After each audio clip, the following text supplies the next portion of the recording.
My name is Kevin Nix, and welcome back to Front Stretch 5. In this video edition, we are going to look at 5 lapped cars that affected the outcome of a race.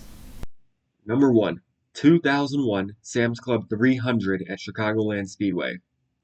Before Ryan Newman and Jimmie Johnson took the NASCAR Cup Series by storm as rookies in 2002, both drivers were engaged in a spirited duel in the closing laps of the first ever race at Chicagoland Speedway in 2001.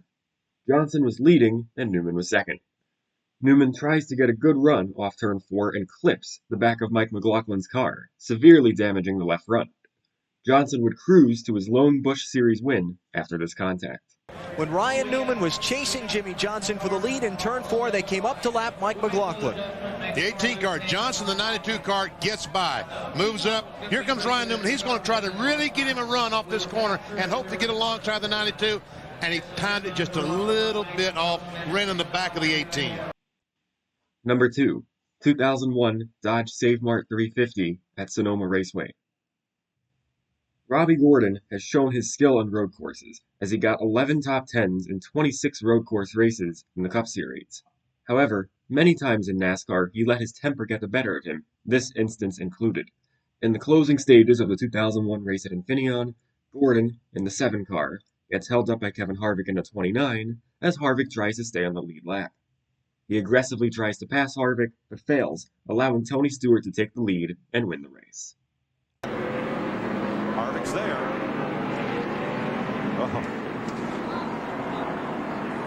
Beating and banging, Stewart saw it happening. And Tony into the S's. Stewart had the momentum. You see, this is just what drives me crazy. Robby Gordon is worried about a lap car, and he lets Tony Stewart take the lead. Number 3. 2004 Carolina Dodge Dealers 400 at Darlington Raceway. At the height of the field filler controversy in NASCAR, Andy Hillenburg was the center of attention at Darlington Raceway in 2004. On lap 28, Hillenburg, who was multiple laps down, gets turned around by Tony Stewart, and his number 80 car spun right into an incoming Jeff Gordon. Gordon had one of the fastest cars, and Hillenburg got a lot of the blame for an incident not of his making. Happened. Well, the 80 car's up there in the groove, and here comes Tony, and Tony gives him a little tap, trying to get him down out of the way, and he turns him around, and Jeff, you just can't turn down right there. There's no way to stop. There's no way to turn. Jeff was hoping maybe the 80 would go down the hill. He could get by on the outside, but it just did not happen for him. And Jeff had Elliott Sadler right underneath him. He was forced up to the high side, and then the only thing he could hope for was that 80 car would slide down the hill. And I think a split second later, he would have slid down the hill. Yep. Just in the wrong place at the wrong time. Number 4. 2009 Food City 250 at Bristol Motor Speedway. Kyle Busch has hundreds of wins in NASCAR, but his biggest streak of domination came in the late 2000s, early 2010s. He was leading at Bristol Motor Speedway in an Xfinity Series race in 2009 when the lapped car of Chase Austin unexpectedly took a hard left turn into the side of the number 18 car. He's trying to make this pass. I think it's going to happen. Oh, man. Up across the racetrack and contact with the 07 car. Reed Sorensen gets a piece. That's Jason White. Oh, my good. Wow.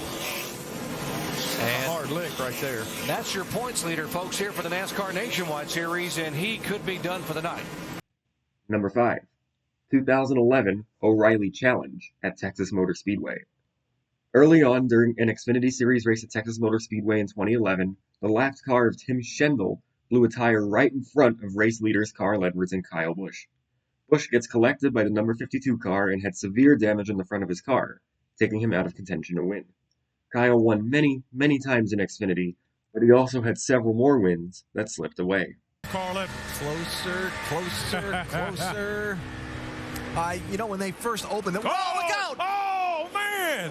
Tim Schendel in the 52 has a problem right in front of the leaders, and Kyle Busch is heavily damaged. Wow, and I think Carl Edwards got into him as well.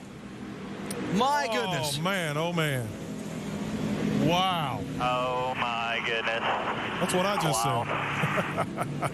Sorry, man. Terrible. Golly, what is he doing out there? Thank you all for watching this edition of Front Stretch 5. Have a suggestion for future content? Feel free to comment below. This is Harrison Burton, driver the number 21. Make sure to hit that subscribe button. Also, check out one of these two videos beside me. Visit frontstretch.com for more racing content.